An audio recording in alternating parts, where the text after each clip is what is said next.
नमस्कार दोस्तों। आज सोने और चांदी के भाव जिस प्रकार से अपनी नई ऊंचाइयों पर है और आप समझ सकते हैं कि एक ज्वेलर्स जिसकी दुकान पर सोने और चांदी के आभूषण जो पहले मान लीजिए अगर 1 करोड़ के होते थे तो आज के टाइम में वो 4 से 5 करोड़ के आसपास में पहुंच गए होंगे, उसकी कीमत पहुंच गई होगी। यानी मिनिमम एक छोटे दुकानदार के पास अगर स्टॉक होगा 1 करोड़ का तो आप ये बताएं कि जब किसी भी दुकान में इतनी कीमती सामान हो और वो कीमती सामान बहुत ही इजीली तरीके से लिक्विडेट हो सके, यानी कि उसको आप आसानी से अपने कब्जे में लेकर और उसे आप बेच सकते हैं, तो समझिए इससे भारत के अंदर में या किसी भी कंट्री में चोरी की और डकैती की घटनाएं बढ़ेंगी या नहीं बढ़ेंगी।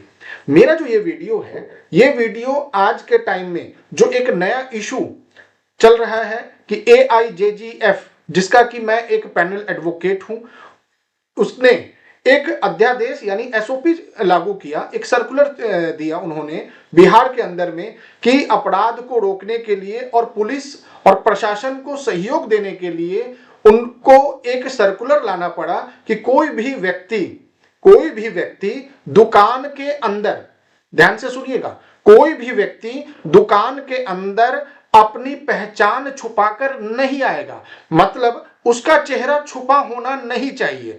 चेहरे की बात है, नीचे की बात नहीं है, चेहरे की बात है। कहने का मतलब है कि आपकी पहचान आपके चेहरे से है कि आप कौन व्यक्ति हैं, आपका चेहरा कैसा, आप दिखते कैसे हैं। क्योंकि अगर किसी भी कंडीशन में किसी के साथ अनहोनी अगर होता है, किसी भी व्यापारी या ज्वेलर्स या दुकान के अंदर में, तो पुलिस को CCTV के थ्रू या किसी भी माध्यम से उस व्यक्ति की पहचान करना आसान हो जाए, इन्वेस्टिगेशन में उनको सपोर्ट मिले और उस चोर, उस डकैत और इस तरह के जो आपराधिक प्रवृत्ति के लोग हैं उनको एक डर पैदा होना चाहिए कि यहां पर सुरक्षा के घेरे हैं। अब अगर देखा जाए, क्योंकि जिस प्रकार से सोने और चांदी के दाम बढ़े हैं, तो सबसे सॉफ्ट टारगेट के तौर पर ये सुनार के दुकान ही है, जहां पर वो व्यापारी, साथ ही साथ उनके कर्मचारी और उस दुकान में जो उस समय जब ये घटना हो रही होगी चोरी या डकैती की, उस समय जो भी ग्राहक होंगे वो भी इस अपराध के टाइम में आप पीड़ित हो सकते हैं। जान का भी खतरा होगा और माल का भी खतरा होगा। अब आ जाते हैं इस बात पर कि क्या ये SOP या सर्कुलर जो बिहार के AIJGF की यूनिट के द्वारा लागू किया गया, जो आज के टाइम में एक चर्चा का विषय है कि क्या ये मुसलमानों के लिए या किसी एक धर्म के प्रति एक सर्कुलर या फतवा टाइप का तो नहीं है। तो मैं बता दूं कि ये एक भ्रांति है, इसमें किसी भी तरह का कोई फतवा नहीं है, किसी भी धर्म को टारगेट नहीं किया गया है, बल्कि ये सुरक्षा मानकों को ध्यान में रखते हुए, संवैधानिक तौर को ध्यान में रखते हुए, कानूनी आधार को ध्यान में रखते हुए और सुरक्षा को ध्यान में रखते हुए इस सर्कुलर को जारी किया गया है। अब पहले तो ये समझते हैं, इसको 2 पार्ट में हम लोग समझने की कोशिश करते हैं, कानूनी तौर पे पहले समझने की कोशिश करते हैं। पहला पार्ट होगा कि ये डिसीजन लेने में कानूनी तौर पे क्या सपोर्ट है। तो पहला सपोर्ट के तौर में अगर मैं आपको बताऊं तो आर्टिकल 19(1)(g जो कि व्यापार में स्वतंत्र होकर कोई भी व्यक्ति व्यापार कर सकता है। लेकिन आप ये बताइए, जब किसी व्यक्ति को अपने जान और माल का भय हो तो स्वतंत्र कहां हुआ, वो तो स्वतंत्र हो नहीं पाया। तो 19(1)(g इसको सपोर्ट करता है, इस सर्कुलर को, कि आप अपनी सुरक्षा के लिए इस तरह का नियम लागू कर सकते हैं। अब आ जाते हैं कि 19(6) आर्टिकल 19(6) में क्लियरली बोला गया है कि आप एक विधिवत तरीके से कोई भी नियम अपने अनुशासन के लिए और अपनी सुरक्षा के लिए अपने व्यावसायिक संगठन के अंदर आप बना सकते हैं। जब 19(6) आर्टिकल में ही हमें दिया गया है कि मैं बना सकता हूं या कोई भी व्यापारी अगर बना सकता है तो जिससे कि उसकी सुरक्षा हो या अनुशासन हो उसके व्यवसाय में, तो ये उसका भी उल्लंघन नहीं करता, बल्कि ये सपोर्ट करता है उस सर्कुलर या SOP का। तीसरा अगर देखें आर्टिकल 21 आर्टिकल 21 के तौर पर अगर देखा जाए तो कोई भी व्यक्ति जीवन और व्यक्तिगत सुरक्षा का अधिकार हर व्यक्ति के पास है कि आप अपने जीवन, अपना या किसी और की भी सुरक्षा का अधिकार आपके पास में है, तो ये भी सपोर्ट कर रहा है। साथ ही साथ बीएनएस की धारा 44 जो कि आपकी प्रॉपर्टी के सेल्फ डिफेंस के लिए, मतलब प्रॉपर्टी के डिफेंस के लिए आपको उचित कदम उठाने के लिए, सिक्योरिटी करने के लिए आपको एक सपोर्ट कर रहा है। ये धारा भी आपको, मतलब बीएनएस की धारा 44 भी आपको सपोर्ट कर रहा है इस एसओपी को। अब आ जाते हैं कि जो सवाल उठ रहे हैं, सवाल क्या उठ रहे हैं कि भाई किसी भी धर्म, किसी भी जाति के लिए ये है, यानी कि बुर्का पहन के नहीं आएंगे आप, हिजाब पहन के नहीं आएंगे। बुर्का और हिजाब के लिए जो पार्ट है वो चेहरा सिर्फ दिखाना है। अब इसको पहले हम आर्टिकल से समझने की कोशिश करते हैं या धारा से। अगर मैं बात करूं आर्टिकल 14 में, सबको अगर देखा जाए आर्टिकल 14 के तौर में इक्वलिटी बिफोर लॉ है, यानी सबका अधिकार समान है। तो मुझे ये बताइए कि इस सर्कुलर में कहीं भी ये लिखा हुआ है कि मुस्लिम समुदाय या फिर कोई भी जैन समुदाय या सिख समुदाय या हिंदू समुदाय या जो भी समुदाय है, भारत में जितनी भी जाति या समुदाय धर्म के लोग रहते हैं या जाति के लोग रहते हैं, किसी को भी रोका गया है क्या?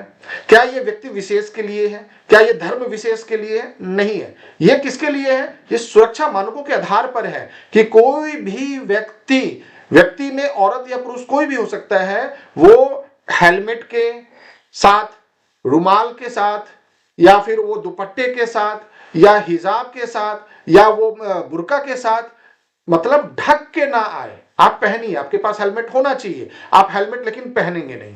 आप अगर बुर्का पहने तो बुर्का से अपने सर को ढकेंगे नहीं। आप एंट्री में, यानी आप दुपट्टे से नहीं करेंगे, घूंघट नहीं करेंगे, आप दुपट्टे से अपने चेहरे को नहीं ढक सकते हैं, आप तौलिया गमछा से आप अपने चेहरे को नहीं ढक सकते।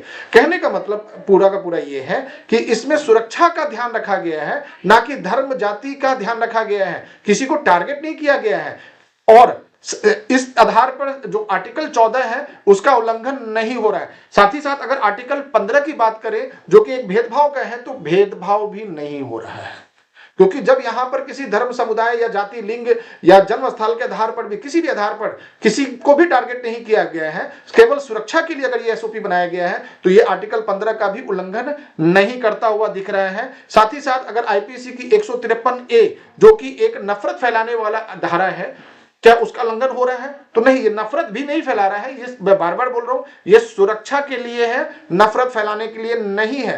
तो इस आधार पर अगर मैं बताऊं कि क्या इसके फेवर में है और क्या इसके फेवर में नहीं है, तो फेवर में जो धाराएं हैं और जो आर्टिकल है वो मैंने बताए। जो इसके अगेंस्ट में, यानी कि जिस आर्टिकल के आधार पर, यानी आर्टिकल 14, आर्टिकल 15 के आधार पर या 153A के आधार पर लोग इस पर सवाल उठा रहे हैं कि ये किसी भी जाति धर्म के खिलाफ है या किसी धर्म के खिलाफ है, ये सरासर गलत है। इसका खंडन मैं करता हूं। ये सुरक्षा के लिए है और हर व्यापारी की जिम्मेदारी और हर नागरिक की जिम्मेदारी हर एक नागरिक की ही है। अगर आज के टाइम में अगर देखा जाए, एक पुलिस वाला सभी एक एक पर्सन को सुरक्षा नहीं दे सकता है। सिर्फ एक व्यवस्था बनाया जा सकता है, एक नियम बनाया जा सकता है जिसके तहत आप सुरक्षा प्रदान कर सकते हैं। और अगर किसी भी तरह की अनहोनी होती है तो आप उसके ऊपर में इन्वेस्टिगेशन के लिए आपके पास एविडेंस होना चाहिए। अगर एविडेंस ही नहीं होगा तो इन्वेस्टिगेशन में बहुत ज्यादा परेशानी होगी। अगर आप ध्यान से देखें तो एनसीआरबी की डाटा के हिसाब से पिछले साल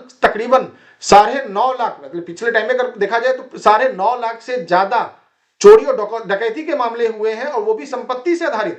तो आप समझ सकते हैं कि चोरी और डकैती, वो भी संपत्ति से आधारित, तो ये ज्वेलर्स के ऊपर में कितना प्रभाव पड़ा होगा।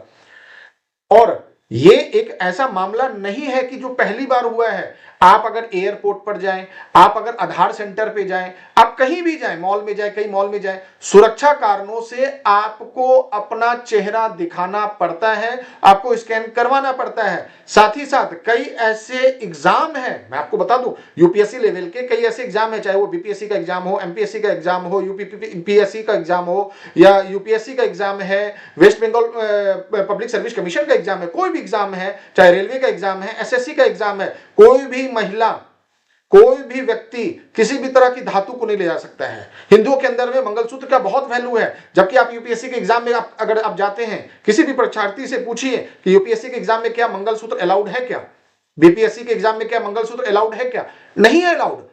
आप ये समझिए कि उसमें चिटिंग को रोकने के लिए और सुरक्षा मानकों को ध्यान में रखते हुए ये नियम बनाए गए हैं। और ये एक अगर नियम है तो ये ऐसा नहीं कि ये पहली बार नियम आया है, इस तरह के नियम कई हैं। अब अगर आप ये नियम सुरक्षा के लिए है, ना कि किसी के वस्त्र का निर्धारण करने के लिए है। जबकि वस्त्र के निर्धारण की अगर बात की जाए, कई ऐसे कॉर्पोरेट वर्ल्ड में कई ऐसी कंपनियां हैं, जैसे कि आईसीआईसीआई बैंक ले सकते हैं, आप एक्सिस बैंक ले सकते हैं, एचडीएफसी बैंक ले सकते हैं, जिनका की प्रॉपर एक ड्रेसिंग कोड है।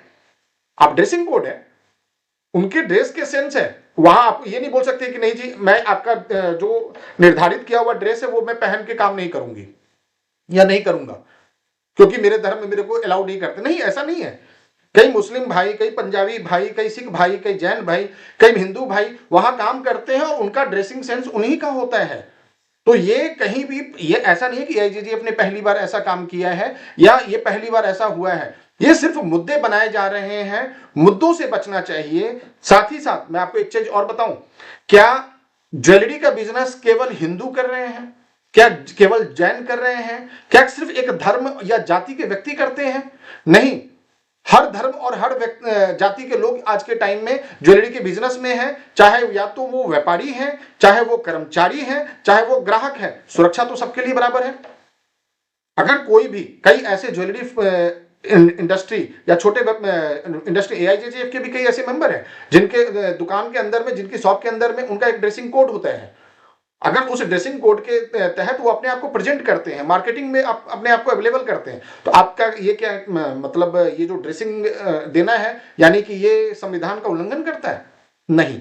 मैं इतना ही बोलना चाहूंगा कि कोई भी राजनीतिक पार्टी हो, चाहे वो पक्ष हो या विपक्ष हो, चाहे मीडिया हो, कोई भी इसे ज्यादा तुल देने की कोशिश ना करे। ये सुरक्षा से रिलेटेड एक एसओपी है और इसको इसी तरह से ले। ऐसा ना हो कि धर्म की राजनीति करने के चक्कर में, चाहे सत्ता पक्ष हो चाहे विपक्ष पक्ष हो, धर्म की राजनीति के चक्कर में ऐसा ना हो कि असल मुद्दा जो सुरक्षा है वो दूर हो जाए। क्योंकि आज के टाइम में व्यापारियों के पास यानी स्पेशली ज्वेलर्स के पास जिस तरह से लिक्विड एसेट्स के तौर पे, लिक्विड्स गुड्स माल के तौर पर सबसे महंगा कीमती जो सामान है जो खुले में रहता है उनके पास में, अगर वो उसको सुरक्षित नहीं करेंगे ना तो उनके जान और माल दोनों की हानि होगी। और ये हम सब भारतवासियों की के नागरिकों की एक जिम्मेदारी है कि हम लोग भी इसमें सहयोग करें और इस एसओपी को लागू करने में बढ़ चढ़कर हिस्सा लें। नमस्कार दोस्तों।